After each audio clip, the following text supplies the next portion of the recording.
My son got diagnosed with an illness and, sorry, this is the part that gets me, sorry. I never ever thought I would hear the words, "I'm so sorry, but your son is going to pass away." My brother was next to me when we were in the doctor's office. I had Yasin in my lap and I looked at my brother and I said, "I'm trying to understand what this doctor is saying. Is he saying that my son's going to die?" And then he just hugged me, and that's when it was like a strength that came from God that pulled me up and said, "Yes, you've got this." I felt like I had grown 10 years older there and then. I grabbed my son, we went home, I looked at him and I said, "Yasin, we are going to give you the best life ever." And I was like, "You're not dying. I don't care what the doctor said.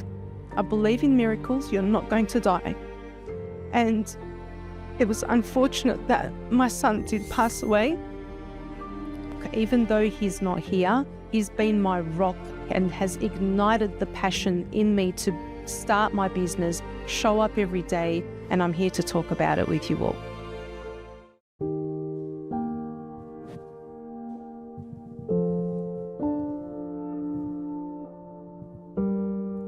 My name is Yasemin. I am 37 years old. I am the owner and founder of Mikash Skincare. I'm a mum of 3. When people look at my social media, they think that I've got this glossy life, but the reality is no one knows the struggle and the pain that I've gone through to get to where I am today, and I'm here to talk about it with you all. I absolutely loved my childhood. I grew up in Housing Commission, and actually when I tell people that I grew up in Housing Commission, they're like, "What?" And I actually lived in Housing Commission for 33 years of my life. I'm 37, so for 33 years in Housing Commission was very hard, but a blessing at the same time. You see, so I am the youngest of 5, and we lived in a 3-bedroom flat. It was beautiful. I loved it up until my older siblings got married and moved out. It was very hard because it was 7 of us in the house, and waking up every morning to mum's breakfast and my dad's lemon cologne, which in Turkish it's limon kolonya. I just really loved my childhood growing up in the Fitzroy Housing Commission flats. One thing that I absolutely loved is that it was a very multicultural suburb. Everyone spoke to each other, everyone looked out for each other, and even though it was hard with, heroin being on the rise and overdoses and burglary, but it was very good in a way where I was very street smart. I knew to stay away from bad things, and I knew to, take care of our neighbours at the same time. Housing Commission was honestly a blessing for me. I learnt to work hard for the things I have in my life. So I've always had this hustler's mindset from a very young age, especially when I was a teenager, because when you're getting older, you're like, "Oh, there's this brand, I want it, but I can't afford it." So you try and work to get what you want. Obviously, being a teenager, I had to go to school, but it wasn't until I found out that you had to be 14 and 9 months to leave school to start working.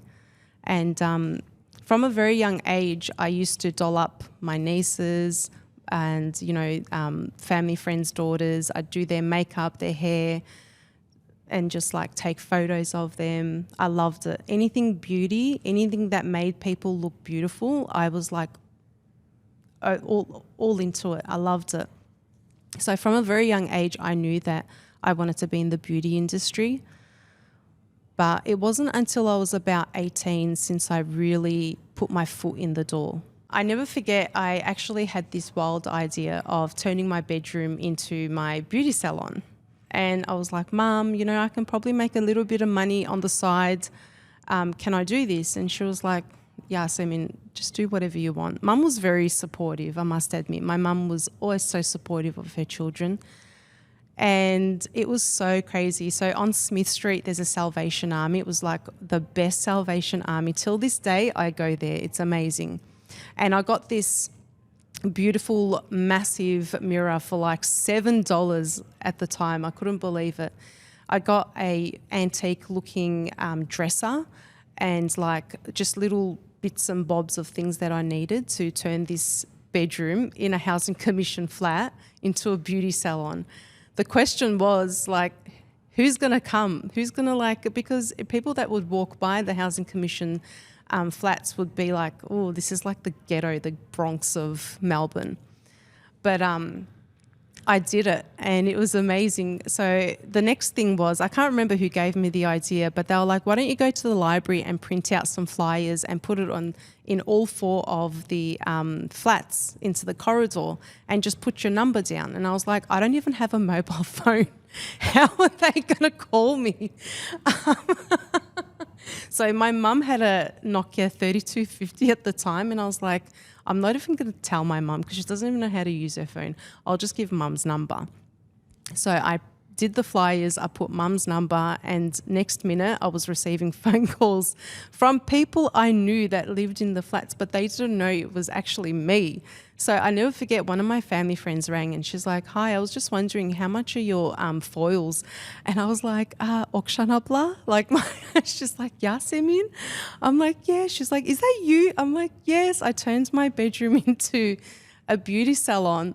And I got so embarrassed because I was like, I don't even know how to do foils. Like, I'm going to burn her hair. So I was like, it didn't work out. But I started having the people in the flats come, I'd do their makeup and, you know, I'd doll them up. And I really struggled to take money from these people because I'm like, I know you, I can't ask you for money. Anyway, so then fast forward, it's been about a month and I'm still not making money because I'm so nice. My mum's like, what's going on? Like, you literally got rid of your bed, your clothes are stashed into your sister's closet. When are you going to start making money? And I was like, Mum, I can't. I'm too nice to even... She's like, yeah, but, you know, they should be just saying, no, this is the money, here, take it. But it was up until about 2nd month in that I started making cash. And I loved it. I loved it. I went and got G-Star jeans for $120. It was like the first designer thing I ever purchased. And my eyes just opened up to the designer world. I was like, I need to make more money. So from there, I started working at Maya and David Jones as a traveller. So I came up with a business idea while I still had this beauty salon in my room, but it wasn't really going anywhere because I was just too nice to take money off people. I had come up with a very good business plan. And my brother actually owned his own picture framing and prints company in Beaumaris at the time. So he had the money to give if I was to ask him. But of course, still being a teenager, I wasn't taken serious. I was, you know, the youngest of 5. They still saw me like this little shit. But I was very business minded. Like, I knew that I'd be my own boss one day, 100%. Like, I knew my worth. So I contacted the owners of this business. They were based in America and in Turkey. And I said, I'm from Australia. I really want this brand in Australia. I knew like it would be like a huge breakthrough for my family, financially especially. So they said, right, you need $50,000 for you to start this business. $50,000? Are you serious? I don't even have $5 to my name. So I rang my brother and I said, bro, I need 50K. Like, I know this business idea is going to save our family. Like, I just knew. I'm a very intuitive person, so if there's something that I know is not going to work out, I won't go for it. And he was like, Yaz, you're 17, just go and find a proper job. Like, I would never give you $50,000. And I was like, okay, but if I see that this business idea that I had does well, I'm going to come after you. And before you knew it, it was not even a year later, someone else brought this brand down here and they started making millions. And then I rang him and I was like, see what we lost? And he was like, oh, well, what can I do? But that, like, it drove me insane. And I was like, okay, I'm still going to make this money. Maybe not today, but definitely tomorrow. So I got married at 21 and I actually fell pregnant almost instantly. And it wasn't until 5 months into my pregnancy that I knew that I was going to become a single mother. Being so young, I knew that I had really good support, especially from my family, but my culture is very like, oh, you're going to be a single mum. It's kind of looked down on. I felt like the person that I really wanted to be was not going to be. Knowing that I was going to become a single mum was very scary.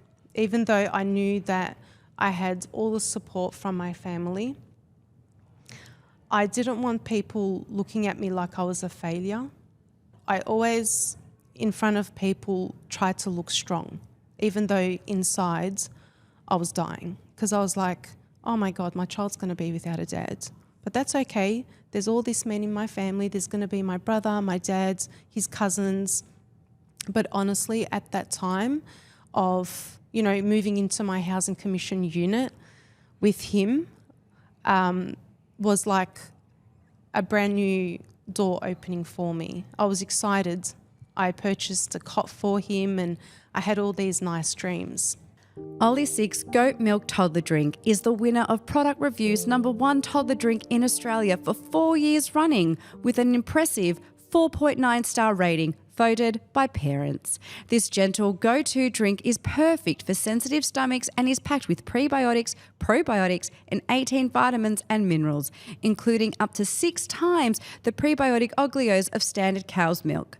Ollie 6 is specifically designed to support healthy development and immune system health, giving you peace of mind when your little one comes home with that next winter bug. Plus, did you know Ollie 6 goat milk drinks have no added sucrose, maltodextrin or artificial sweeteners? Available at Coles, Woolworths, Chemist Warehouse, independent pharmacies and online. So I gave birth to Yasin May 20th, 2010, and the moment the midwife put Yasin on me, I just kept saying, my baby, my baby, my baby. And in the delivery room, I had all my sisters and my sister-in-law. And I never forget, my older sister was right beside me. And I just looked up at her and I said, I don't know why, but I feel like I'm not going to have him for long. And fast forward 6 months, my son got diagnosed with an illness. And, I never ever thought I would hear the words, I'm so sorry, but your son is going to pass away in a couple of years. My brother was next to me when we were in the doctor's office. I had Yasin in my lap and I looked at my brother and I said, I'm trying to understand what this doctor is saying. Is he saying that my son's going to die? And then he just hugged me. And that's when I honestly, I don't know, it was like a strength that came from God that pulled me up and said, yes, you've got this. I felt like I had grown 10 years older there and then. I grabbed my son. We went home, I looked at him and I said, Yasin, we are going to give you the best life ever. And I was like, you're not dying. I don't care what the doctor said. I believe in miracles. You're not going to die. And it was unfortunate that my son did pass away, but dealing with his sickness for the 3 years of his life, I don't know how much it would have affected me. Like, I have this huge faith in God, but really, us humans, like, we can crumble and we can get back up. And this is when love actually saved me. I met Ross, the father of our now 2 children, Mikhail and Aisha. And honestly, his love saved me. I never would have thought that I'd get remarried and have kids again. And you know what the funny thing is? Even though my kids have never met Yasin, they talk about him like as though they know him. I never forget, Ross came home one day and he said to me, Yaz, you know, if you can just try and work part-time, even if it's just once, twice a week, the kids can go to creche, just to help out, because at the time Ross was severely suffering from carpal tunnel. And this is while we were still in Housing Commission. It was a small 2-bedder unit. And I was like, I couldn't picture myself working under someone, especially with 2 kids. I don't know if they'll be understanding, and they're still toddlers. I had Mikhail and Aisha very close in age, and I still wanted to be there for them, but on my own hours. I actually said to him, sorry, no, but I am going to start my own business. And he was like, yes, please. I'm like, no, like I'm telling you now, I can make this work. And he was like, with what money? I said, well, there's $500 in the kids' account. He's like, how can you start a business with $500? I'm like, trust me, I'll make it work. And because I'm really good with money, especially when you come from nothing, you know how to like start a business from scratch with the little bit of money you've got. So anyways, I opened out my old dusty notebook of numbers and contacts that I've had from the past. And I contacted them and I said, listen, I know it's probably been 10 years, but I really want to start my own business. I know all the formulations. I just need to know how can I get access to these ingredients. You see, with ingredients, raw materials and things like that, you can buy them online, but if you know someone, you can go. It's like when you go to buy designer, but it's, you know, A grade. It's like that with the ingredients world as well. I wanted to go straight to the source where it's A grade and it's top-notch quality, because I know that my kids are going to use it and I'm going to use it. If it's going to be good enough for my kids, it's got to be good enough for my customers as well. So it wasn't until 6 months later I started making money, and I started Mikash Skincare. It first started off as Mikash Baby. But then it turned into Mikash Skincare, where I started adding on more products. So the little bit of money that I made online, it would just go straight back into the business. And by the second year, we actually moved out of our Housing Commission unit. We moved to Diamond Creek. We built a home and everything was just amazing. But the hard work that went behind, like, the fact that I was still breastfeeding Aisha while rocking Mikhail on my legs to sleep is something that I'll never forget. You know, especially with, like, you're not an influencer, no one knows you.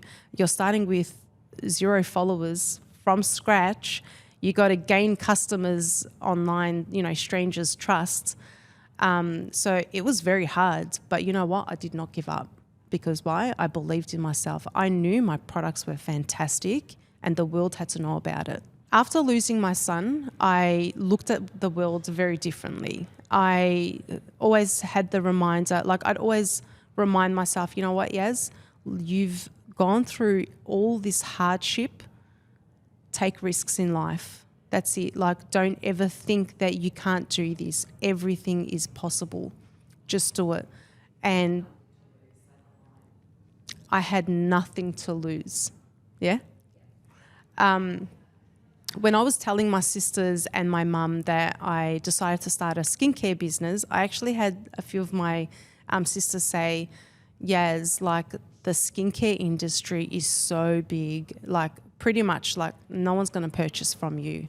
So I actually had my family and people that knew me, I had to prove them wrong. So I constantly showed up. When Instagram started featuring stories, I was one of the first small businesses like that I knew of that actually went behind stories and showed up every single day.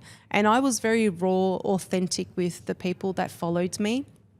I'd show them like how hard it is. I'd, tell them to not give up as well. Because I always knew that I wanted to have a business of my own, I feel like because of the things that I've gone through in my life, I was like, this is my time to shine. I'm like, no, this is the only shot I've got and that's it. So you better make this work, Yas. And I did. And even though I had people, around me that were, still like thinking that I wasn't going to get anywhere in life with this business, now I can say I have absolutely proved all of them wrong. I never forget, I think it was like 2 weeks ago, my eldest sister on the phone said something to me, and after the conversation, I melted. She's like, Yasemin, you've done things that none of us could have done. You've taken that risk that a lot of people don't take, and you have proved to people, especially me, you are my inspiration. And I was like, really? She's like, look at the things that you've gone through. You've never said, why me? You've never just, been depressed about life. You've always showed up. You're a good mum. You're a good wife.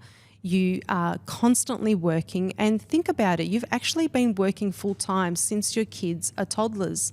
And when she said that to me, I felt like all this time of wanting to be my own boss, that's when I realized, you know what, Yaz, you actually made it. Your dreams have come true. People might look at me and see that I've got this glossy life, a fantastic, successful business, a picture-perfect family, but what they don't see is the stress, the trauma, the heartache that I've gone through to get to where I am today. And Yasin really has been my rock. Even though he's not here, he's been my rock and has ignited the passion in me to start my business, show up every day. This is the gift that Yasin gave me, but it meant that I lived this double life.